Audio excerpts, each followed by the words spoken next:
ओम शांति। आज हम चर्चा करेंगे। एक प्रश्न आया है और वो प्रश्न है कि मुक्ति और मोक्ष में क्या अंतर है। मुक्ति और मोक्ष में क्या अंतर है? क्या मोक्ष मिलता है ना? अगर नहीं मिलता है तो भक्ति मार्ग में मोक्ष का इतना बड़ा गायन क्यों है? तो ये प्रश्न हमारे सामने आया है।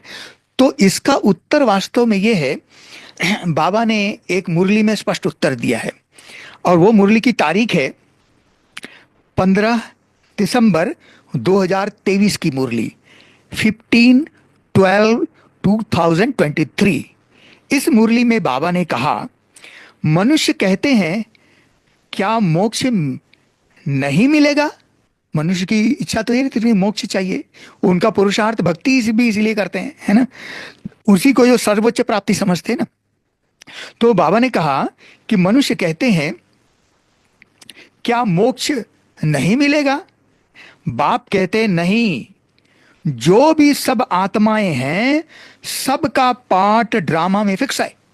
बाबा ने कहा सबका पार्ट ड्रामा में फिक्स है, किसकी एक्ट बदल नहीं सकती।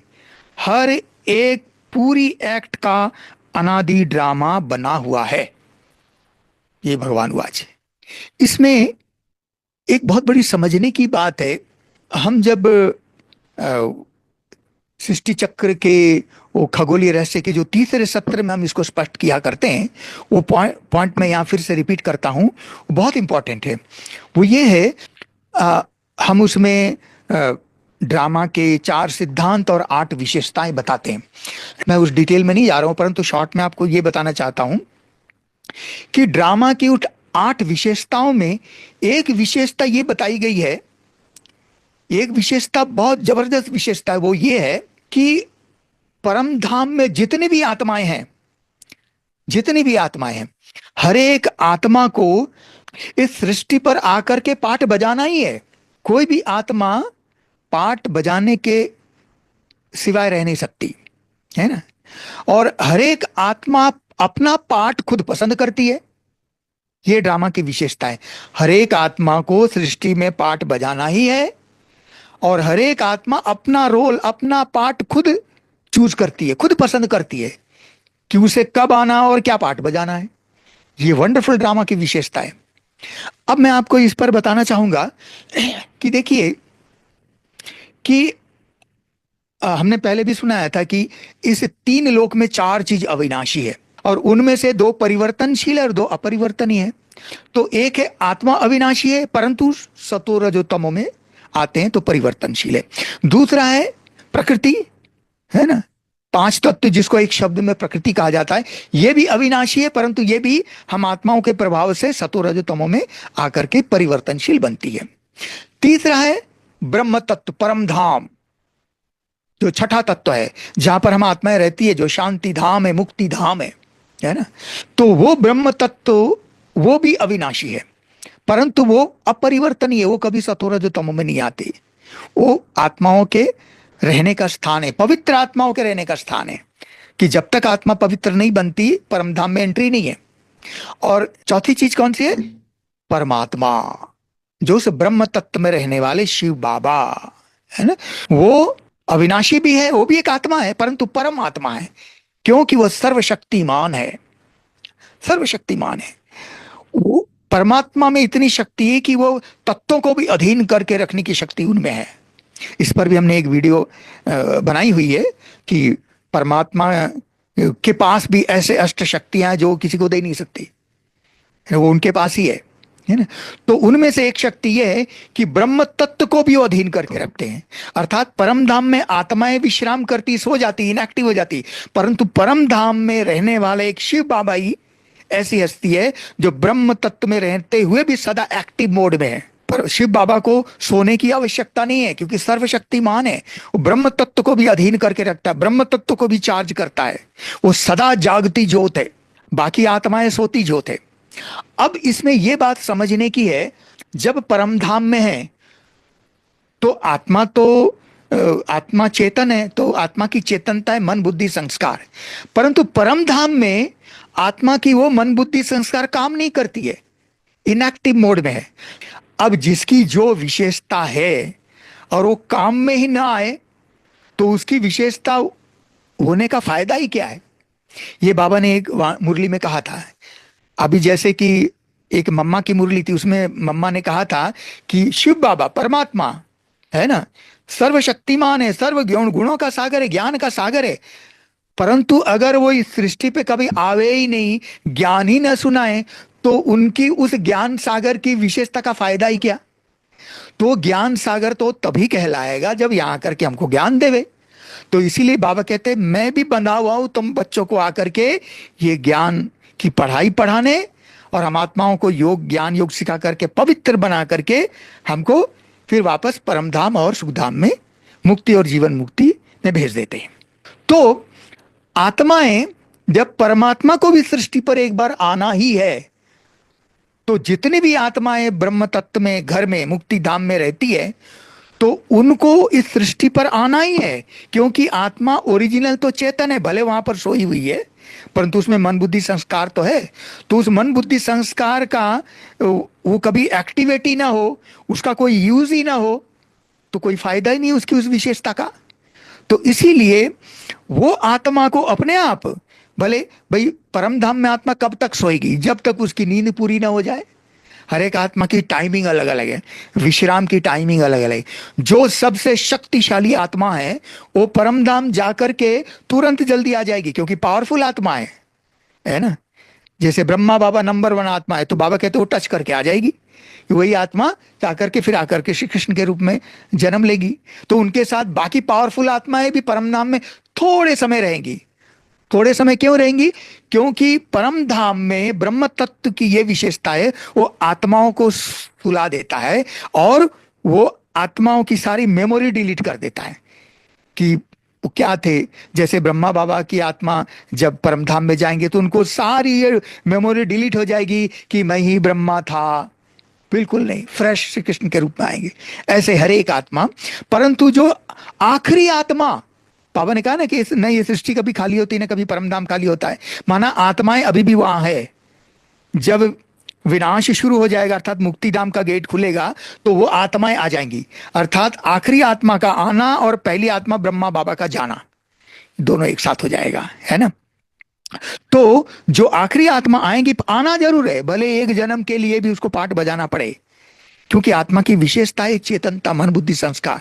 तो वो इस सृष्टि पर आकर के शरीर धारण करके अपना पाठ बजाना ही है ना। इसीलिए जब परमधाम में रहते हैं तो उसको मुक्ति कहा जाता है और परम धाम को मुक्ति धाम कहा जाता है। तो मुक्ति तो मिलती है, क्योंकि बाबा कहते हैं कि मैं मुक्ति और जीवन मुक्ति का वर्षा देता हूं। क्योंकि ये जो बाबा संगम युग पर हमको ये ईश्वरीय ये रूहानी पढ़ाई पढ़ाते हैं, ये पढ़ाई तो ओपन टू ऑल है, सबके लिए है ना। ये कोई गुप्त तो है ही नहीं, ये ज्ञान सब सुनेंगे, परंतु वास्तव में ये ज्ञान पढ़ेंगे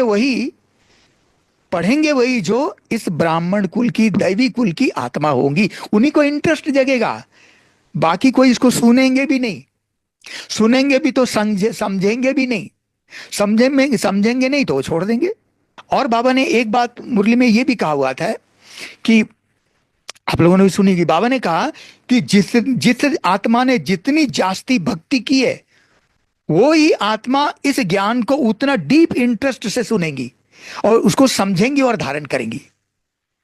तो बाबा ने एक क्राइटेरिया भी बता दिया कि ये ज्ञान हर एक के समझ में आने वाला है भी नहीं। बाकी जो थोड़े जो जिन्होंने जास्ती भक्ति नहीं की वो थोड़ा समझेंगे, जिसने जास्ती भक्ति की वो अच्छी तरह से पूरी तरह से समझेंगे। और वो वास्तव में जो सतयुग की जो पहली जनसंख्या है ना, 9,16,108 की आत्माएं, यही आत्माएं सबसे जास्ती भक्ति की हुई है। इसलिए इन पूरे 9,16,108 आत्माएं ही, अर्थात जिन्होंने पूरे 84 जन्म लिए हैं, पूरे 5,000 साल तक पाठ बजाते हैं, यही आत्माएं इस ज्ञान को बहुत डीप इंटरेस्ट से सुनेंगे और समझे। वो जैसे चात्रक है, है ना। उनको प्रश्न है तो उनको उत्तर, और बाबा ने कहा उनको उत्तर मिलेगा, किसी न किसी रूप से मिलेगा, है ना। चाहे वो मुरलियों के माध्यम से मिले, है ना, किसी आत्माओं के माध्यम से मिले, तो या बाबा साक्षात्कार करा करके स्पष्टीकरण दे, किसी न किसी रूप से हर एक उन आत्माओं के सभी प्रश्नों के समाधान अवश्य होंगे ही, है ना। क्योंकि वो चात्रक आत्मा है, वो बाबा से चाहती है कि बाबा मुझे ये चाहिए, और उसको मिलना, बाबा उनकी इच्छा पूरी करते ही करते हैं। हाँ, अच्छा, अब मैं ये बात बताना चाहता हूं कि मोक्ष, मुक्ति और मोक्ष, मोक्ष का मतलब होता है कि हमेशा परम धाम में ही बैठा रहे, हम इस सृष्टि पर आए ही नहीं। परंतु ये हो नहीं सकता, बाबा ने इस मुरली में स्पष्ट मना कर दिया कि नहीं हो सकता है। क्यों नहीं हो सकता है? क्योंकि आत्मा की विशेषता है मन बुद्धि संस्कार। चेतन आत्मा परमधाम में कब तक अचेतन पड़ी रहेगी? तो चेतन आत्मा को अपनी चेतनता की विशेषता तो दिखाना ही पड़ेगा। जैसे भक्ति मार्ग में भी, है ना, कई मान्यताएं जो है इस ज्ञान के आधार पर ही है, क्योंकि बाबा कहते हैं ना कि इस ज्ञान के जो वही उसी के यादगार भक्ति मार्ग में है। तो कई कई बातें हैं, जैसे वो कहते हैं ना कि एक गीत भी है, वो महेंद्र कपूर का बहुत अच्छा गीत है ना, कि वो नदी या न पिए कभी अपना जल, वृक्ष न खाए कभी अपना फल। तो नदी की विशेषता पानी, और वो पानी वो खुद के लिए नहीं है, उसकी विशेषता काम में ना आए ऐसा हो ही नहीं सकता, है ना। वृक्ष फल देता है ना, वो वृक्ष अपना फल खुद नहीं खाता है, दूसरे की सेवा करता है। नदी सेवा करता है, तो जिसकी जो विशेषता है वो काम में ना आए ऐसा हो नहीं सकता, है ना। ये ड्रामा की विशेषता है।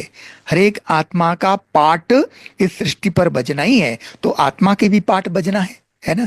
और वैसे भी देखिए, अब ये मान्यताएं क्यों बन गई, और भक्ति मार्ग में मोक्ष की इच्छा ही क्यों रखते हैं, है ना।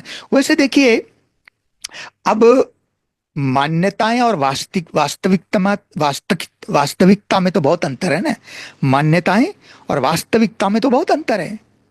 और बाबा ने कहा हुआ है, सच्चाई कभी छुप नहीं सकती, सच्चाई, सच सामने आना ही है, भले देर से आवे पर इसलिए बाबा ने कहा है ना कि अंत में सब पता पड़ जाएगा, है ना, कौन किसको क्या पद मिलना है, कि सब अंत में सब सच्चाई सब सामने आना है ना। तो इसीलिए बाबा का जो भक्ति मार्ग में जो मान्यताएं हैं, तो वो वास्तविकता नहीं है, परंतु सच्चाई क्या है उन आत्माओं को भी तो पता पड़ना चाहिए ना। अंत में पता पड़ेगा ही पड़ेगा, कब पड़ेगा? अभी अंत आ गया, अभी पढ़ना ही पढ़ना है। तो अभी शिव बाबा आकर के हमको ये सच्चा ज्ञान सुनाते हैं, वो सत्यम शिवम सुंदरम है ना, वही सच्चा सुनाने वाला है।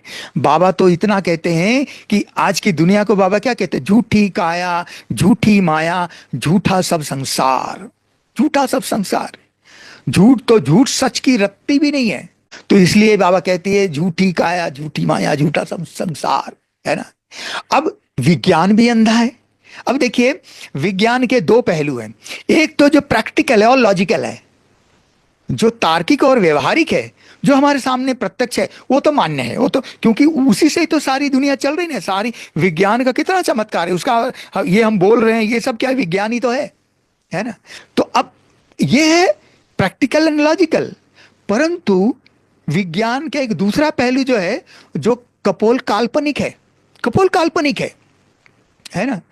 जैसे देखिए, कहते हैं कि 4.5 अरब साल पहले से सूर्य से, है ना, वो पिंड छिटका, ठंडा हुआ, धरती बनी, फिर क्या क्या एमीबा, फिर बंदर से आदमी बना, चार्ल्स डार्विन का थ्योरी, है ना। तो खैर, ये तो कल्पना ही है ना, ये वास्तविकता तो है ही नहीं। तो परमात्मा कहते हैं ये सृष्टि अनादि है, ये परमात्मा ने बनाया नहीं है, आत्मा विनाशी है। परमात्मा, भक्ति में लोग सोचते हैं ना कि out of nothing he has to create something, मतलब शून्य से सब कुछ परमात्मा ने बनाया। भक्ति मार्ग में एक बहुत भक्ति के बहुत अच्छे अच्छे गीत है। एक गीत मुझे याद है, मन्ना डे का बहुत पुराना गीत है, उसमें कहते हैं कि ऊपर गगन विशाल, नीचे गहरा पाताल, बीच में धरती, वाह मेरे मालिक तूने किया कमाल, है ना। एक फूंक से रच दिया तूने सूरज अगन का गोला, एक फूंक से रच दिया तूने लाखों सितारों का टोला, ऐसे ऐसे कई है ना। उसमें कहते हैं कि आगे और शब्द आता है, बड़े मतलब भक्त की कल्पना कि, है ना, कहते हैं कि नजर ना आता एक भी खंबा कर, है ना, देख देख कर हम होते अचंबा, ऐसे कुछ शब्द है कि कोई खंबा नहीं है फिर भी आकाश खड़ा है हुए करोड़ों साल। तो ऐसे ऐसे भक्तों की कल्पना है, क्योंकि वो सोचते हैं कि आउट ऑफ नथिंग, शून्य में से भगवान ने सब कुछ क्रिएट किया। सूरज भी बनाया, चांद भी बनाया, सितारे सब बनाए, धरती बनाई, ये सब मनुष्य सब बनाया है। परंतु भगवान कहते नहीं, मैंने नहीं बनाया, ये बनी बनाई है, मैं केवल पतित दुनिया को पावन बनाता हूं, है ना, अज्ञान अंधकार को दूर करता हूं और आकर के ज्ञान प्रकाश देता हूं, है ना। तो ऐसे ये भक्ति में एक एक मान्यता ही बन गई, किसी ने दे तो चल पड़ी।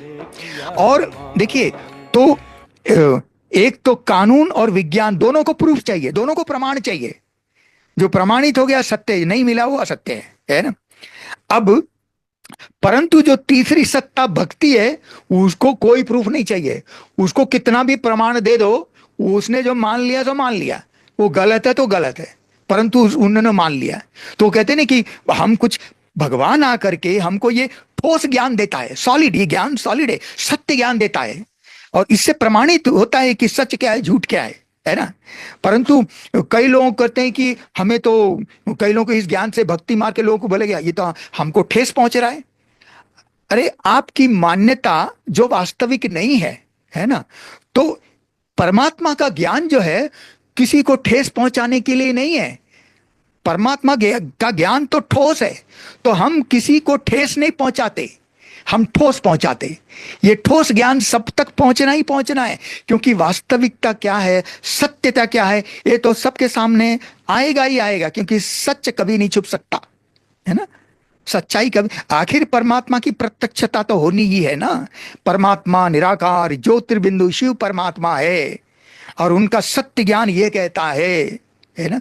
तो ये सभी बातें सबके सामने आना ही है, और इसीलिए हम ये कहते हैं कि ये भक्ति मार्ग में मान्यताएं चली आई है ना, परंतु वो वास्तविकता नहीं है। वास्तविकता तो यही है कि परमात्मा निराकार है, ज्योतिर्बिंदु शिव है, उनका नाम ही शिव है, और शिव शब्द समझने से लोग शंकर समझ लेते हैं। तो ये सब बातें हमारे प्रजापिता ब्रह्मा कुमारी ईश्वरी विश्वविद्यालय में जगह जगह, हर शहर हर गांव में सेवा केंद्र है, गीता पाठशालाएं हैं। वहां पर आकर के जब आत्माएं आकर के हमारे 7 दिन का कोर्स करती हैं, फिर उनको ये बात समझ में आती है, तब जाकर के जो हमारे कुल की आत्माएं हैं वो इस ज्ञान में आ जाती हैं, और ये हमारे ब्राह्मण कुल की वृद्धि होती है। तो इसी प्रकार से ये बात मैं आपको बताना चाहता था कि मोक्ष वास्तव में नहीं होता है, ये तो एक भक्ति मार्ग की मान्यता है।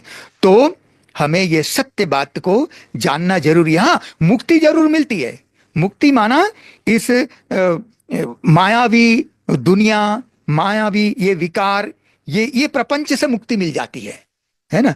परंतु कितने समय तक? थोड़े समय, जब आत्मा परम धाम में रह के उसका विश्राम पूरी हो जाएगी, विश्राम है ना, उसकी नींद पूरी हो जाएगी, फिर आत्मा यहाँ सृष्टि पर आ जाएगी, फिर पाठ बजाना ही पड़ेगा उसको। इसीलिए मुक्ति मिलती है पर मोक्ष नहीं मिलता। ओम शांति।